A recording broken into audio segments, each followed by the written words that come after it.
ঢাকার আকাশে দুদিন পর সূর্যের হাসি, শীতে কাঁপছে উত্তরাঞ্চল, কয়েক জেলায় মৃদু শৈত্যপ্রবাহ।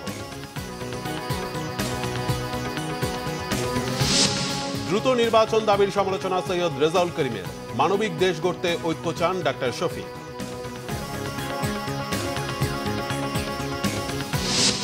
রাজনীতিকদের অনেক কিছু ভাবতে হলেও নির্দ্বিধায় গুলির মুখে দাঁড়াতে পারে ছাত্ররা, বলেছেন ডক্টর মঈন খান।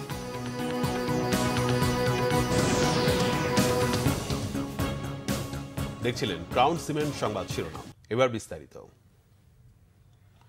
দুদিন পর ঢাকার আকাশে সূর্যের হাসি, কমেছে শীতের তীব্রতা, এমন পরিস্থিতি থাকতে পারে আরো কয়েকদিন। উষ্ণতা বাড়তে থাকায় কেটেছে শীতের জড়তা, জনজীবনে ফিরেছে চাঞ্চল্য। আবহাওয়া অফিস বলছে আজ ঢাকায় তাপমাত্রা বেড়ে দাঁড়িয়েছে 21.9 ডিগ্রি সেলসিয়াসে। দিন গড়ালে তাপমাত্রা আরো কমতে পারে। আগামী 3 দিন এমন রৌদ্রোজ্জ্বল দিন থাকবে, এরপর শৈত্যপ্রবাহের কারণে আবারও তাপমাত্রা নামতে পারে। ঢাকায় রোদ উঠলেও শীতে কাঁপছে উত্তরাঞ্চল সহ দেশের বিভিন্ন জেলা, বইছে মৃদু শৈত্যপ্রবাহ। হাড় কাঁপানো শীতে পঞ্চগড়ে বিপর্যস্ত জনজীবন। সর্বনিম্ন তাপমাত্রা তেঁতুলিয়ায় 9.4 ডিগ্রি সেলসিয়াস। তবে সূর্যের দেখা পাওয়ায় কিছুটা স্বস্তিতে মানুষ। তবে রংপুরে ঘন কুয়াশার সাথে বেড়েছে শীতের তীব্রতা। 4 দিন ধরে ঘন কুয়াশায় ঢাকা পুরো অঞ্চল, সঙ্গে বইছে হিমেল বাতাস। তাপমাত্রা কিছুটা বাড়লেও শীতের দাপট কমেনি। বিপাকে খেটে খাওয়া মানুষ। এদিকে উপকূলীয় জেলা সাতক্ষীরায় জেকে বসেছে পৌষের শীত। কনকনে শীতে বিপর্যস্ত জনজীবন। ঘন কুয়াশার কারণে হেডলাইট জ্বালিয়ে চলাচল করছে যানবাহন। খড়কুটোয় আগুন জ্বালিয়ে শীত নিবারণের চেষ্টা করছে খেটে খাওয়া ছিন্নমূল মানুষ। প্রচণ্ড শীতে আয় রোজগার কমে গেছে নিম্ন আয়ের মানুষের। ঝিনাইদহেও বেড়েছে শীতের তীব্রতা। গরম কাপড় না থাকায় বেশ কষ্টে ছিন্নমূল ও নিম্ন আয়ের মানুষ।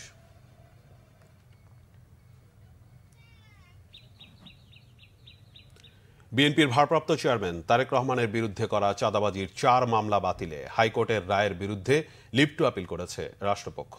রবিবার আপিল বিভাগের রাষ্ট্রপক্ষের এসব আবেদন শুনানির জন্য কার্যতালিকায় অন্তর্ভুক্ত করা হয়েছে। বিচারপতি মোহাম্মদ আশফাকুল ইসলামের নেতৃত্বাধীন আপিল বিভাগের 4 বিচারপতির বেঞ্চে এসব আবেদনের শুনানি হবে। আবেদনে রাষ্ট্রপক্ষ বলেছে, মামলা বাতিল করে হাইকোর্টের দেয়া রায় সঠিক হয়নি।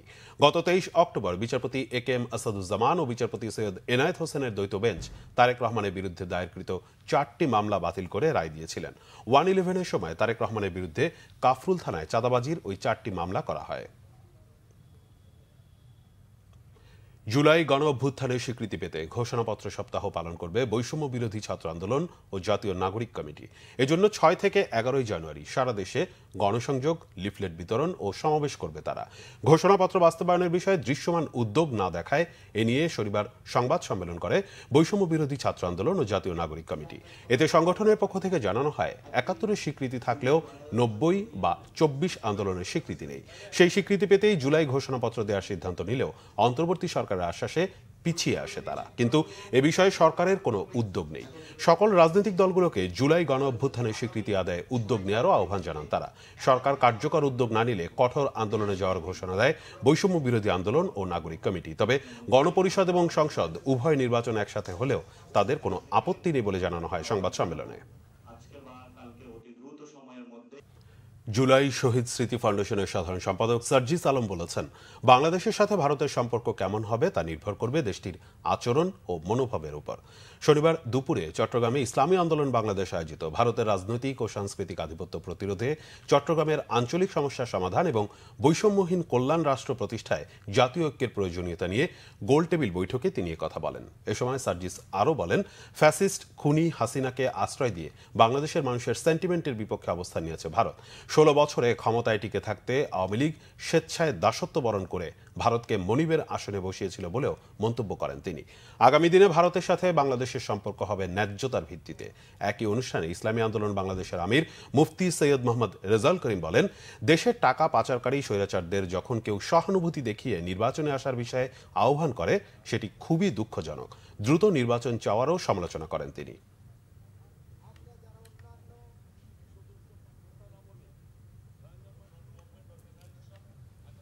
যেই খুনি শেখ হাসিনা 2000 মানুষকে খুন করেছে, যেই খুনি হাসিনাকে বাংলাদেশের মানুষ উৎখাত করেছে, বিতাড়িত করেছে, তাকে আশ্রয় দিয়ে পুরো বাংলাদেশের মানুষের সেন্টিমেন্টের বিপক্ষে আপনারা অবস্থান করছেন।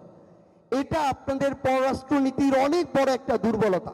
আগামীর বাংলাদেশের সাথে ভারতের প্রত্যেকটি সম্পর্ক ভারত বাংলাদেশকে কাজের মাধ্যমে যেভাবে ট্রিট করছে তার উপরে নির্ভর করবে। অনেকের তাড়াহুড়া বারবার নির্বাচনকে এমনভাবে হাইলাইট করে, এত অস্থির হওয়া তো কিছু নাই, নির্বাচন তো দিতেই হবে। ভারতের তাবেদারি বিভিন্ন পর্যায়ে যারা তাদের চিন্তা ভাবনা বাস্তবায়নের জন্য যারা বিভিন্নভাবে অপেক্ষায় আছে, তাদেরকে সুযোগ দেওয়ার মতো সেই পরিবেশ আমাদের থেকে তৈরি হবে, এটা কিন্তু মেনে নেওয়া যায় না। জামাত ইসলামের আমির ডক্টর শফিকুর রহমান বলেছেন, মানবিক দেশ গড়তে সবাইকে ঐক্যবদ্ধভাবে লড়াই করতে হবে। শনিবার সকালে কুষ্টিয়া সরকারি কলেজ মাঠে জামাতের কর্মী সম্মেলনে প্রধান অতিথির বক্তব্যে তিনি কথা বলেন। আওয়ামী লীগের সমালোচনা করে ডক্টর শফিকুর রহমান আরও বলেন, ডাকাত এস আলমকে লেলিয়ে দিয়ে শেখ হাসিনা ও তার পরিবার ইসলামী ব্যাংক ধ্বংস করেছে। বিভিন্ন প্রকল্পে নিজ দলের ঠিকাদার নিয়োগ করে দেশকে পুতলা করেছে হাসিনা পরিবার। চরম লুটপাটে দেশের পুরো অর্থনীতি ধ্বংস হয়ে গেছে।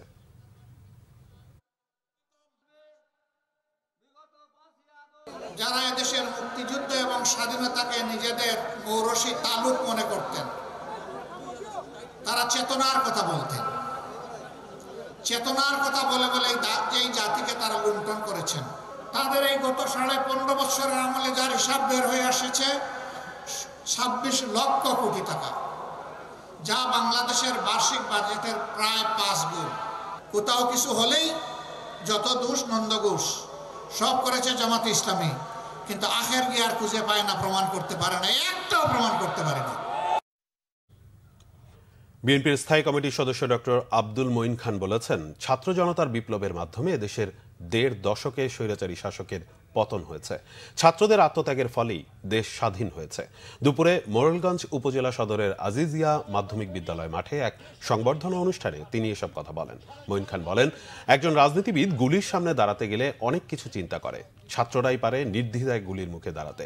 এজন্য বিএনপির ভারপ্রাপ্ত চেয়ারম্যান তারেক রহমান তরুণদের যোগ্য করে গড়ে তুলেছেন বলে জানান তিনি।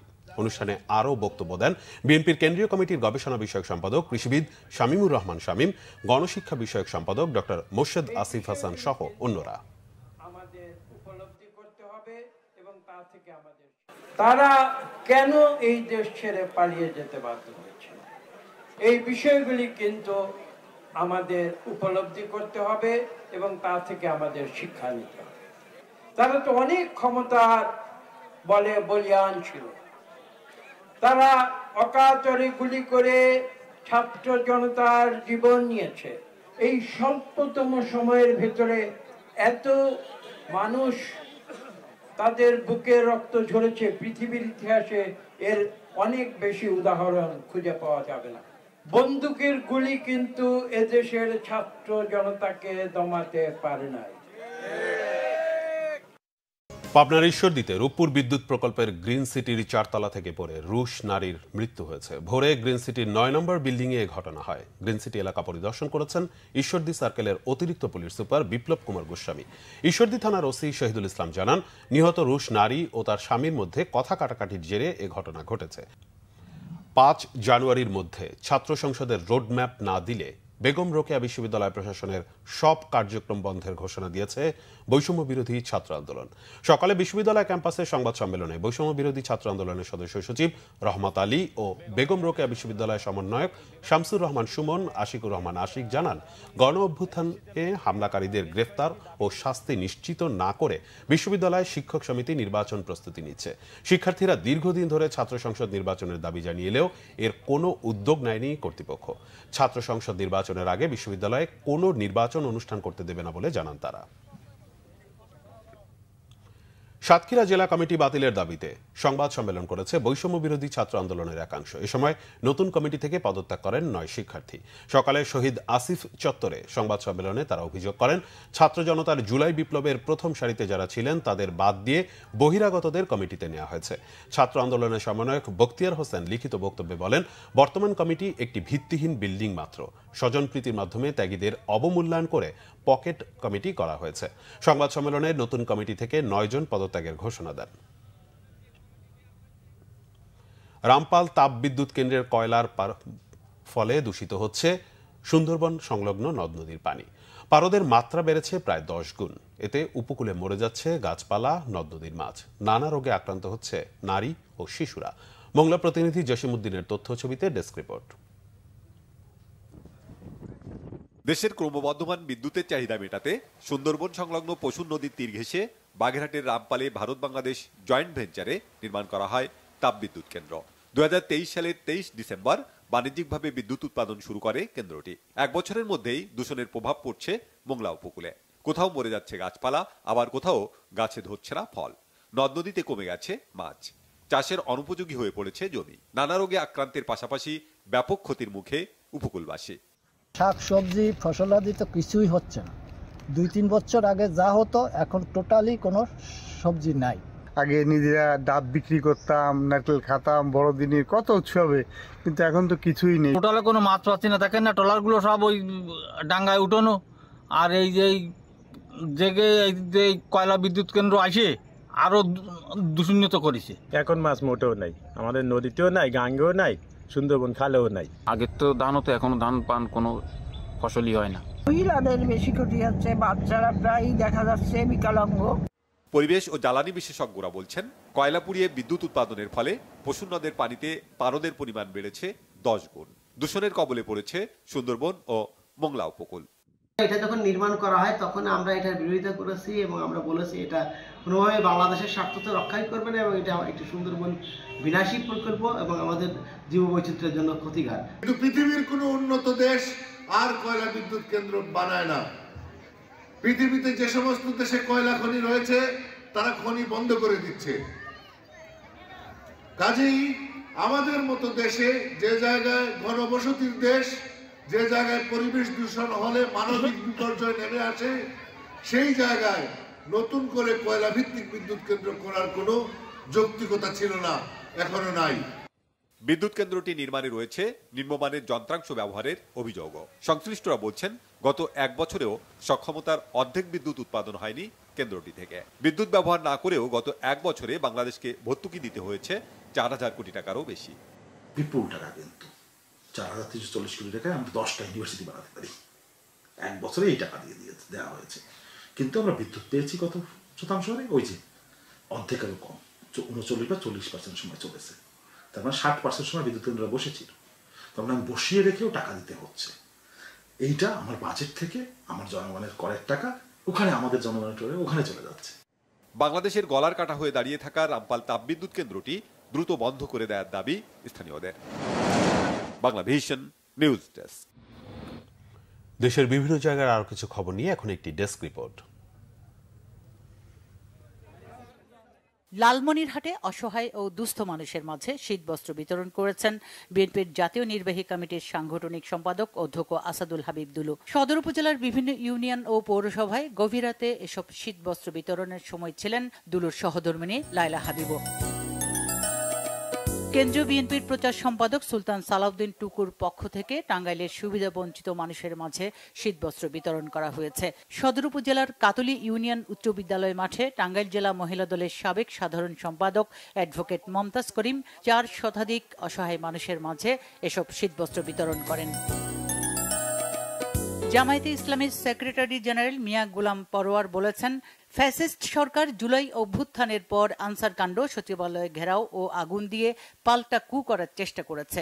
সকালে ময়মনসিংহ মুক্তাগাছায় জামায়াতে ইসলামীর উদ্যোগে RK সরকারি মডেল উচ্চ বিদ্যালয় মাঠে কর্মী সম্মেলনে তিনি একথা বলেন। গাজীপুরের কালিয়াকৈরের মৌচাক কানাট্টেক এলাকায় শতাধিক অন্ধ ও প্রতিবন্ধীর মাঝে শীতবস্ত্র বিতরণ করেছে জেলা যুবদল। ঢাকা বিভাগের বিএনপির সাংগঠনিক সম্পাদক আলহাজ কাজী সাইয়েদুল আলম বাবুলের নির্দেশে জেলা যুবদলের আহ্বায়ক সদস্য মোহাম্মদ এমারত হোসেনের উদ্যোগে এসব শীতবস্ত্র বিতরণ করা হয়। ঢাকাস্থ বেলাবো থানা সমিতির আয়োজনে বার্ষিক সাধারণ সভা ও মিলন মেলা হয়েছে। নারায়ণগঞ্জের রূপগঞ্জে সিশেল পার্কে দিনব্যাপী আয়োজিত এই মিলন মেলায় প্রধান অতিথি ছিলেন অন্তর্বর্তী সরকারের পররাষ্ট্র উপদেষ্টা মোহাম্মদ তৌহিদ হোসেন। সংগঠনের সভাপতি বীর মুক্তিযোদ্ধা আব্দুল মান্নানের সভাপতিত্বে উপস্থিত ছিলেন সাবেক সাংসদ, বিএনপির যুগ্ম মহাসচিব ও নরসিংদী জেলা বিএনপির সভাপতি খায়রুল কবির খোকন সহ অনেকে। কিশোরগঞ্জের হরিজন পল্লীতে কম্বল বিতরণ করা হয়েছে।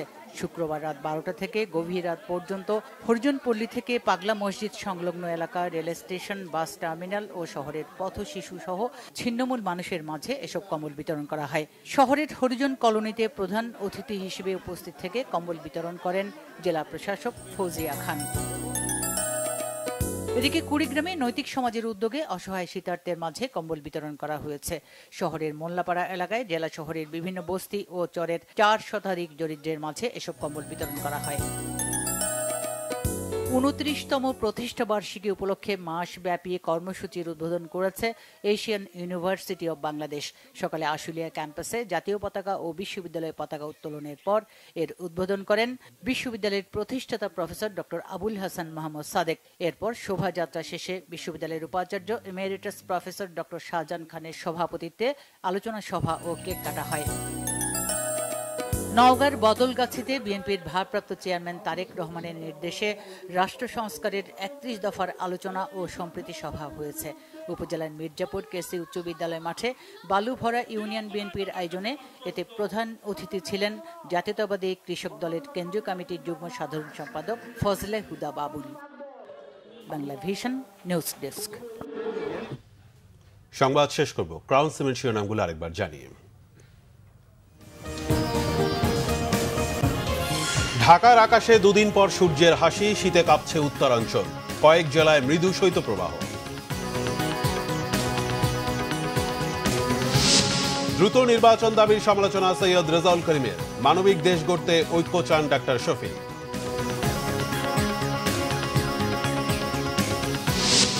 রাজনীতিকদের অনেক কিছু ভাবতে হলেও নির্দ্বিধায় গুলির মুখে দাঁড়াতে পারে ছাত্ররা, বলেছেন ডক্টর মঈন খান।